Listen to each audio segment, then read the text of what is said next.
안녕하세요. 쏙닥터 유수영입니다. 오늘은 대상포진에 대해서 말씀을 드리겠습니다. 대상포진은 많이 들어보셨을 건데요. 사전적 의미를 보면 띠 대자를 써서 띠 모양의 수포와 발진을 말합니다. 대상포진은 어릴 적 한 번은 알았던 수두와 관련이 있는데요. 어린 시절에 알았던 수두 바이러스가 회복 후에 신경 뿌리에 잠복하고 있다가 이제 나이가 들거나 여러 가지 이유로 면역이 떨어지면 신경을 따라 피부 표면으로 올라와서 피부 병변을 일으켜서 대상포진이 발병하게 되는 것입니다. 대상포진은 전 인구의 3분의 1에서 2분의 1이 평생에 한 번 이상 걸릴 정도로 흔한 질환이기도 합니다. 걸려보신 분들은 이 대상포진이 얼마나 아픈지 아실 것입니다. 처음에는 피부 겉이 아픈지 아니면 내장인 속이 아픈지 모르게 어떤 특정 부위가 불편하다가 며칠 후에 피부에 발진과 수포가 생기는 것을 보고 이게 대상포진이구나 하고 진단되는 경우가 흔합니다. 수포와 발진이 생기기 전에는 신경통 또는 근육통으로 인해서 진통제나 근이완제 이런 처방을 많이 받기도 하지만 별로 차도가 없다가 대상포진이 진단되고 나서야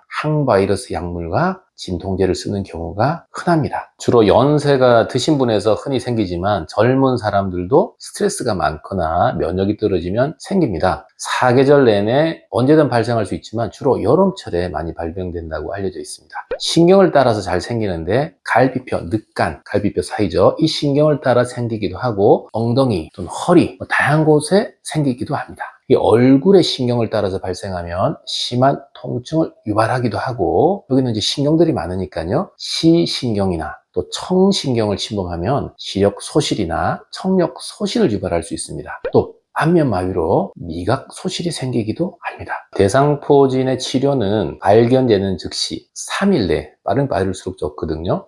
팜시클로비어 같은 이 항바이러스 약과 아프니까 또 진통제 일주일간 처방합니다. 의외로 짧은 기간이고 간단하죠. 근데 제일 문제는 대상포진의 후유증인 합병증입니다. 대부분의 대상포진은 위와 같은 이제 치료 절차를 통해서 이제 원만히 치료가 될 수가 있는데요. 일부에서는 심각한 합병증을 생깁니다. 가장 흔한 합병증은 대상포진 후 신경통입니다. 즉 앓고 나서 다 나아야 되는데 그 나은 자리 거기에 신경통이 생겨서 계속 아픈 겁니다. 그래서 대상포진이 발병 후 석 달이 지나도 통증이 지속되는 것을 대상포진 후 신경통이 발생했다 이렇게 이야기를 합니다. 대상포진을 앓은 사람의 약 한 10에서 20%가 겪는다고 합니다. 이럴 경우 약물로 치료가 잘 되지 않기도 하는데 어떤 경우에는 신경절 차단 등의 약물 치료를 받기도 합니다. 대상포진으로 인한 합병증이 만약에 안면이나 머리에 생기면 좀 심각한데요. 청각 및 시각 소실이 생기는 경우도 있습니다. 이보다 더 심한 경우는 뇌졸중도 있습니다. 뇌경색이나 뇌출혈 같은 게 뇌졸중이거든요. 대상포진으로 인한 뇌졸중 발생률은 일반인에 비해서 약 4배나 증가하게 된다고 알려져 있습니다. 또 심장질환의 위험도 증가하는데 대상포진으로 인해서 수두 바이러스가 재활성화하게 되면 혈관으로 이 바이러스가 침투해서 염증을 일으키기 때문이라고 알려져 있습니다. 그러나 대상포진 발병 후에 신속하게 항바이러스 치료를 받는 것만으로도 다양한 합병증을 줄일 수 있고 특히 심각한 합병증인 심근경색, 뇌졸중의 발생 위험을 줄일 수가 있습니다. 대상포진의 발병과 합병증 위험을 낮추는 가장 최선의 방법은 뭐니 해도 예방입니다. 예방접종을 하면 대상포진이 걸리더라도 증상을 가볍게 하고 합병증 발생 위험을 낮춥니다. 그럼 대상포진 예방접종에 대해서 한번 알아보도록 하겠습니다. 대상포진 예방접종은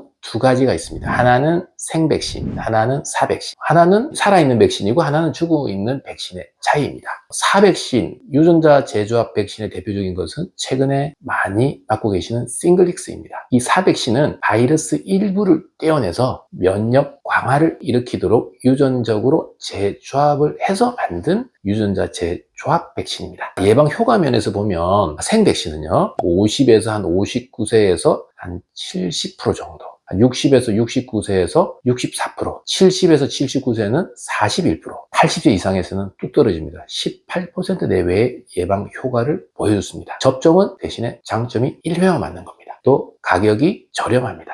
그러나 접종 후에 한 10년 정도 이상 경과되면 예방 효과가 뚝 떨어져요. 그래서 예방 효과가 좀 제한적이다, 이런 문제가 있습니다. 반면 유전자 재조합 백신, 4백신이죠. 싱글릭스 경우에는 아주 이 예방 효과가 큽니다. 50세 이상의 전 연령에서 90% 이상, 거의 100%에 가까운 효과를 보이고, 접종을 이제 지속하는 기간도 10년까지 거의 90% 이상 지속력을 보여주었습니다. 현재는 이제 10년 이상, 그 이후에 예방 효과 데이터 역시 꾸준히 추적 관찰되고 있습니다. 면역 억제자한테도 주었을 때 약 한 70에서 90% 내외의 예방 효과를 나타내고 있습니다. 다만 이제 2번 맞아야 돼요. 2개월 간격으로 2회 접종을 해야 되고, 가격이 좀 많이 비쌉니다. 2번 맞으면 약 한 50여만 원 됩니다. 2023년 대한 감염학회 가이드라인에서는 예방접종 효과 또는 지속 기간을 고려해서 4백신인 싱글릭스를 우선 접종할 것을 이제 공고하고 있습니다. 현재 미국, 캐나다, 독일 이런 서구 국가에서는 싱글릭스를 현재 단독으로 사용하고 있습니다. 네, 오늘은 대상포진이 무엇인지, 어떤 증상이 있는지, 어떤 심각한 후유증을 남길 수 있는지, 그리고 치료는 어떻게 하는지, 가장 중요한 예방은 어떻게 하는지, 백신 2가지에 대해서 말씀드렸습니다. 어떤 장단점에 대해서 간략하게 말씀드렸고, 요즘은 비용은 좀 비싸지만 예방 효과와 예방 효과 지속 기간을 이제 고려해서 이제 싱글릭스를 많이 맞는 그런 추세에 있습니다. 네, 이상 속닥터 유수영이었습니다.